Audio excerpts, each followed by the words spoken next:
Ladies and gentlemen, we're gonna be going through the steps, the procedures to changing out the gasket, the filter, and the fluid for a Mercedes automatic transmission. Here we have an SLK 230. I have already jacked it up, put it on stands, and this is the compressor. We're going to go through all of the different tools needed, parts needed, and sizes of sockets and all that for changing out. The first thing we're going to look at, okay, so I have a dipstick here for the transmission. This does not come with the vehicle. You got to purchase this, and this dipstick shows you, if you look carefully, it shows you where the fluid should be at various temperatures, and this temperature is in Celsius, okay, and those notches show where the fluid will be, but we're gonna cover that in another video. This is just a tool used to measure the fluid. The other part is the filter. This goes inside behind the transmission pan, and I'm going to leave this in its plastic until I'm ready to install it, and I will talk more about it then. Next is the rubber pan gasket for the automatic transmission. It's also in a case. It's kind of like folded over.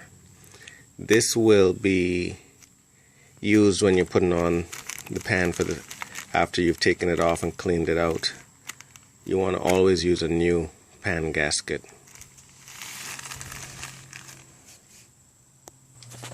There's a drain plug that we will be taking off to drain the automatic transmission fluid, and when you do that, you need to replace the copper gasket that's on there with a brand new one. And here is that part. I will provide all part numbers in the text of this video.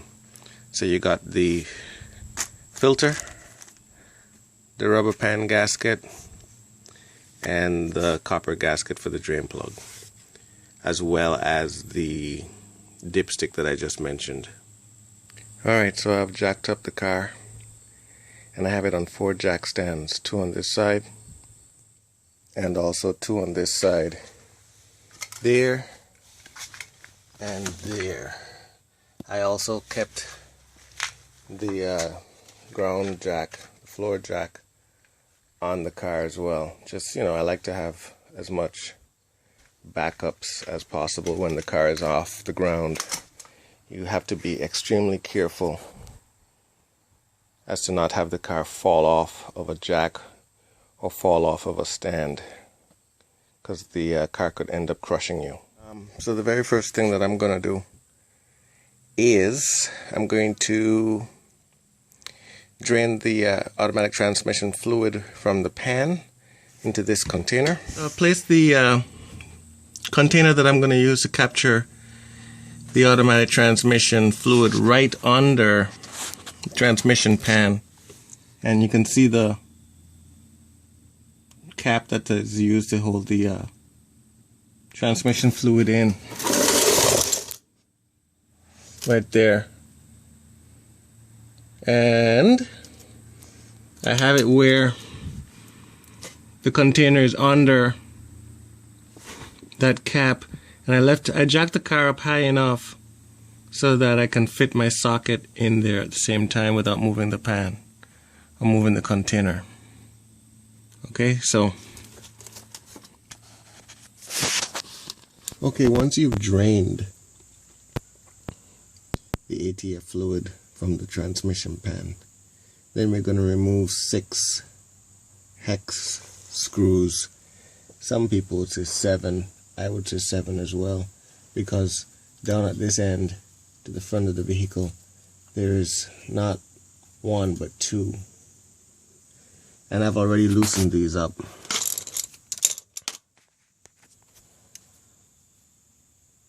So I went ahead and put back on the drain plug just to keep things clean as I'm loosening these screws.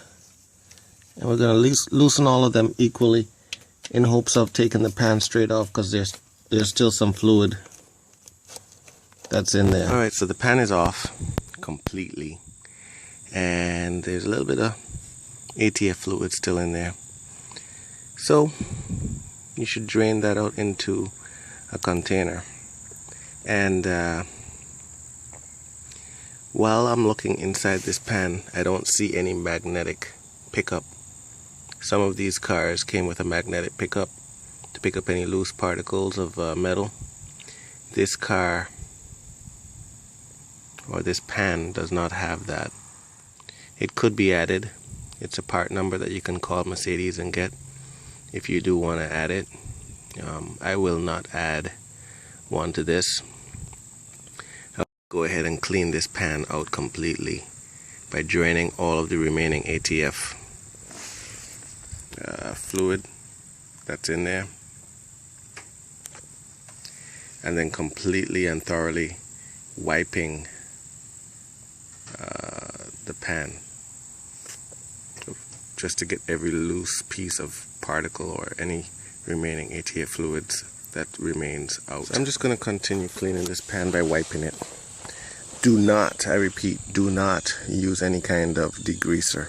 Just want to wipe this pan out. When you use a degreaser, it's my opinion that you can never get enough of it out after you're done. So just continue wiping the pan. Take your time. It's not a race to get all of the old ATF fluid out. Should not take very long. This is what the pan looks like after it's been cleaned. Takes about 5 minutes or so with a couple sharp towels. Make sure you do get the edges as well. You want it to be completely clean when you put on the new gasket.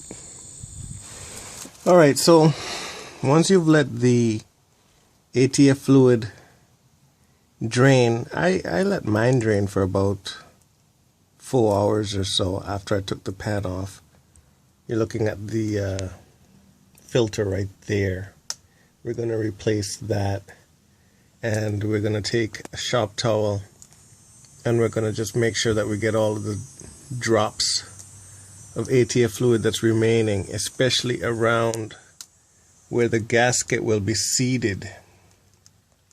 We're going to go ahead and clean all that up with a shop towel, so that when we put the new gasket on the pan and reseat everything, everything is clean and it will create seal. So let's go ahead and just clean this stuff up with a shop towel.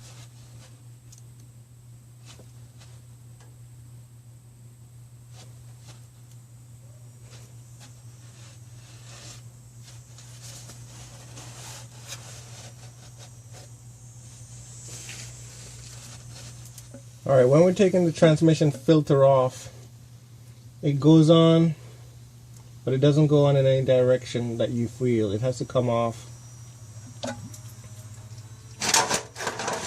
And don't forget that there'll always be a little bit of transmission fluid sitting inside there. But what I wanted to show you is that the transmission filter has a notch, and I'll cover that in more detail when I'm putting on the new one. But it has a notch at the back, and that notch fits into a little groove back here. Alright, so we're gonna pay attention to that when we take the new one out of the sleeve and put it on. Alright, so ladies and gentlemen, here is the new filter, and if you notice, there's a rubber gasket right around the lip of this connection port. When you take the old one off, make sure that that has come off and not remain in the vehicle. This is going to go up in the hole, but also take or pay attention to these two little notches. These will fit in the transmission as well to align the filter It doesn't just go in any old way. It goes in, and then those two little notches fit into some grooves. Alright, so we're going to put on the filter, and we're going to pay attention to those two notches that I just told you about. The filter goes back into, the nipple goes up inside here, and then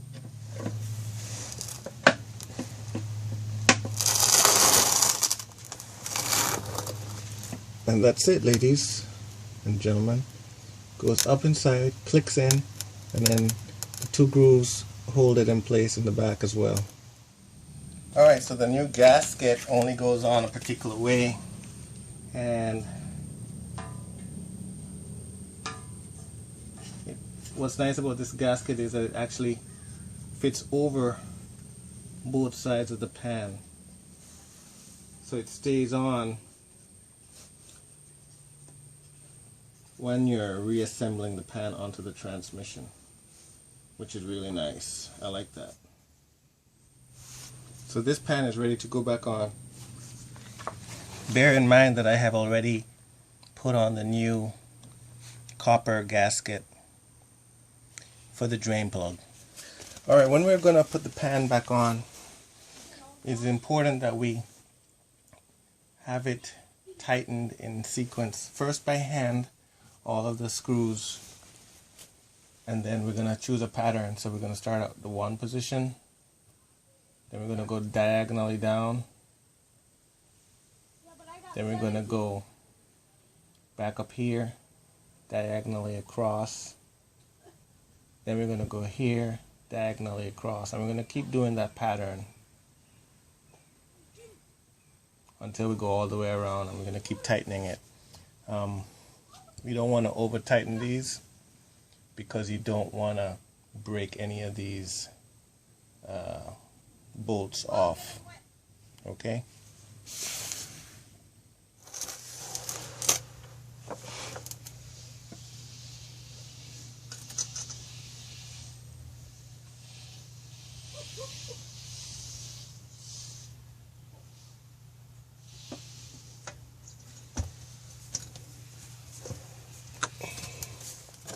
Alright, so the pattern is diagonally across, right? So start off at the top right, tighten it a little bit, go down to the bottom right, bottom left I mean, tighten it a little bit, go to the top left, tighten it a little bit, go to the bottom right, tighten it a little bit, go to the middle left, tighten it a little bit, go to the middle right, tighten it a little bit, and then you repeat. What do you think off means? On.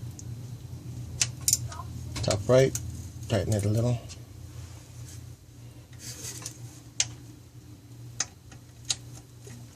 Bottom left, tighten it a little.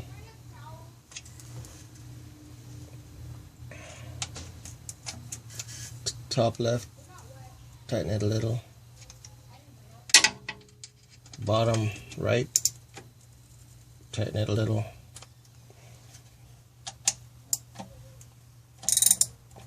Middle left a little, middle right a little, and you just keep doing that until it's nice and snug.